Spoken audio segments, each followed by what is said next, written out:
So I thought I'd start making like a personal vlog series. I don't know how often I will post, or even if I will post at all. Just to sort of tell people about my history, about me, and having to deal with cancer. I've already been through chemo in 2020, so I had stage 4 lymphoma. It was in my bone marrow, basically my whole body. Anyway, I went through 8 months of chemo, was in remission, and at that time I started thinking about doing a similar thing, whether I could start a vlog, because I don't have any close family. And I thought, if I was to die kind of thing, it'd be nice to sort of leave something behind, so that, I don't know, leave some kind of legacy. And also by telling my own story, it might help others, because, over the years I've lost family members, like my father and sister were killed in a car accident when I was 9 years old. The whole family, including myself, was involved in that.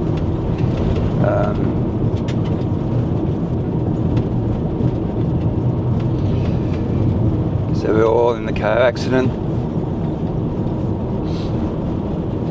And then from losing my father and sister at age 9 and feeling guilty and responsible for their deaths, my mum died when I was 18 in her sleep after an argument. So again, I blamed myself for that. So anyway, as a consequence of all that, I've developed PTSD, depression, anxiety over the years, and then several relationships, 2 marriages didn't work out.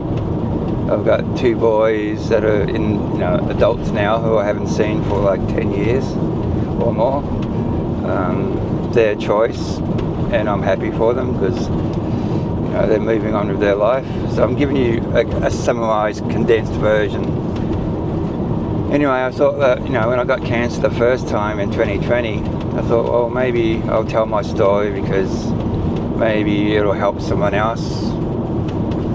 Because sometimes when you're depressed and so on, you often feel alone, or you feel hopeless. But also because I have a strong passion for time-lapse photography, and I thought, well, I've spent 10 years using that to sort of help me cope with life in general, because that was the only thing I enjoyed that gave me some form of peace of mind.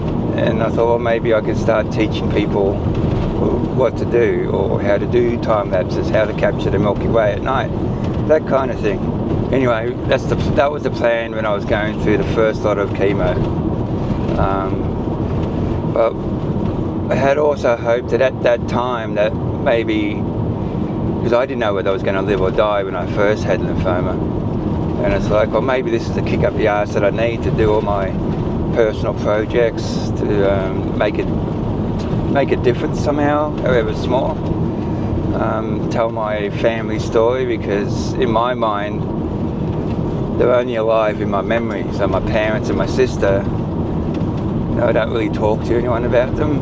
So I thought, well, maybe I can make like a tribute video, I could write a story, and maybe by doing all that in some way it could assist others, or give people an insight into what it's like to live with depression, what it's like to feel guilt and that kind of thing. Anyway, so I had planned to do a vlog then, but unfortunately it didn't happen.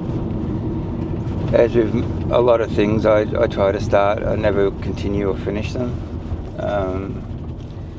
But also, having said that, I've had a lot of health issues since I had the chemo treatment.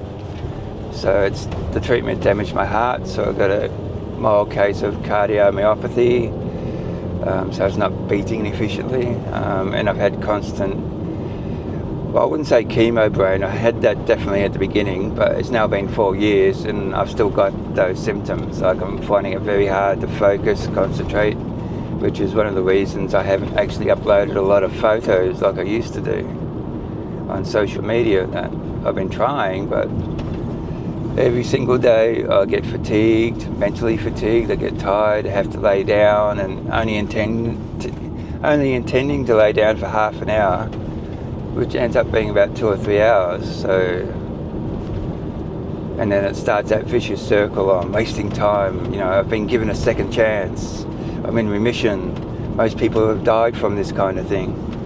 You know, and I've got depression. I've always thought about dying, you know, and yet here I am alive.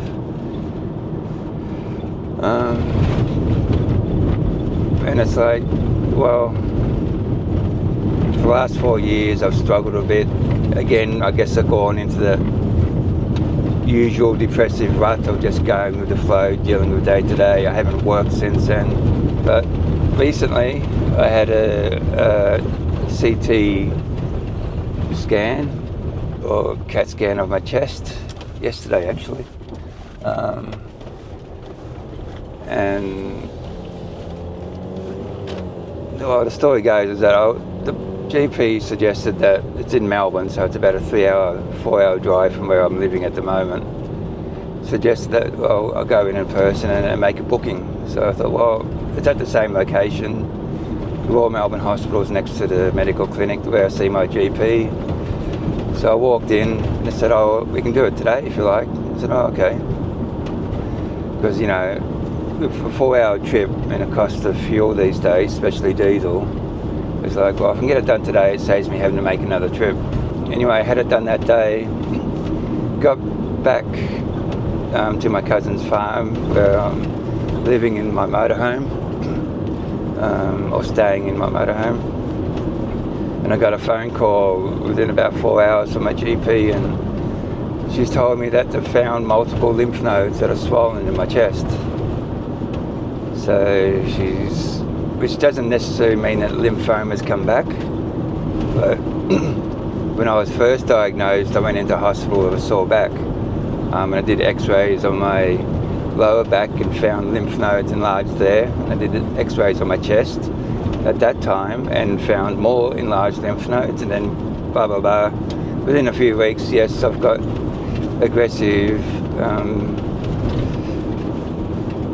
lymphoma, double B cell lymphoma.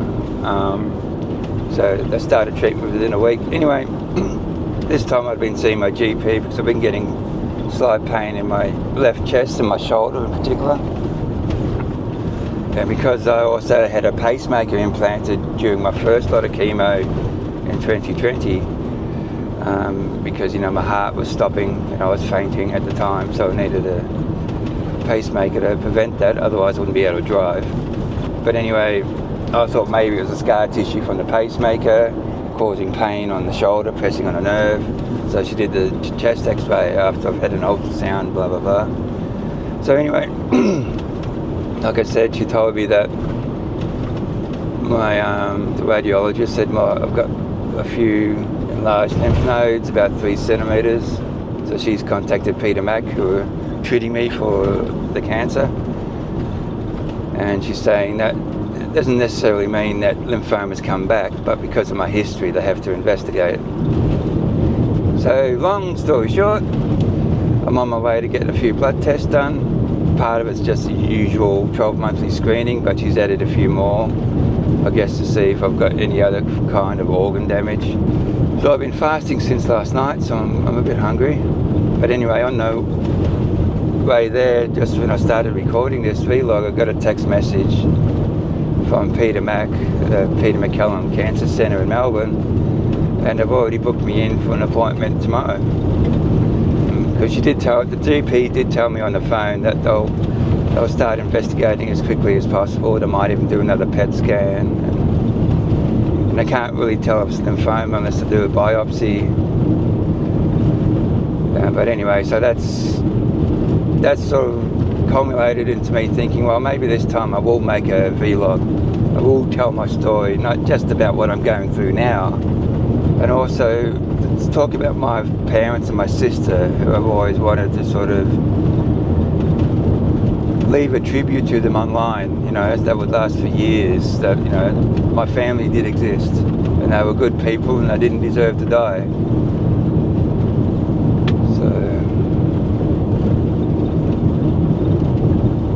And the funny thing is, which I'll just add to this, because, you know, it's all part of my story anyway. I remember before I was actually diagnosed, I was in the Royal Melbourne Hospital for a couple of weeks while they were doing tests and biopsies. It was actually in the middle of COVID, so they couldn't necessarily do certain operations or anything because they had a swollen lymph node here about the size of a golf ball. Anyway, before I was actually diagnosed with cancer, I remember laying in bed looking out the window and praying to God, which I don't often do. It seems like I only do it when, you know, in moments like that where you feel like, you don't know what your future's going to be, you get a little bit scared. So I was praying to God and I said, you know, please God, just give me a little bit more time so that I can finish my personal projects, write my story, and write another story which was going to involve God. And I was hoping that by writing that story, maybe I could get people thinking about the existence of God. And I promised him in the prayer that, you know, if you give me more time, I'll write that story, but I never did.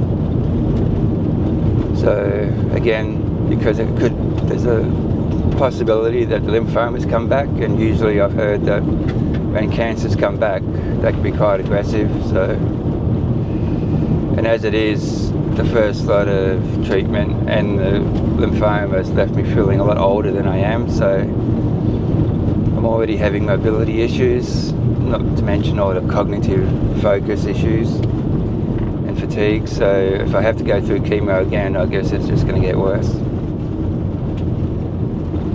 But it's a new year. It's only January the 8th. Sorry, January the 9th. So hopefully I'll persist through this vlog thing and I'll make a start and maybe complete my promise to God.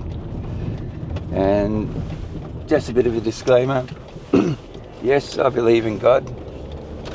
I believe in a creator. I believe that nothing in this world, especially animals and us, even down to the molecular DNA level, couldn't have possibly happened by chance.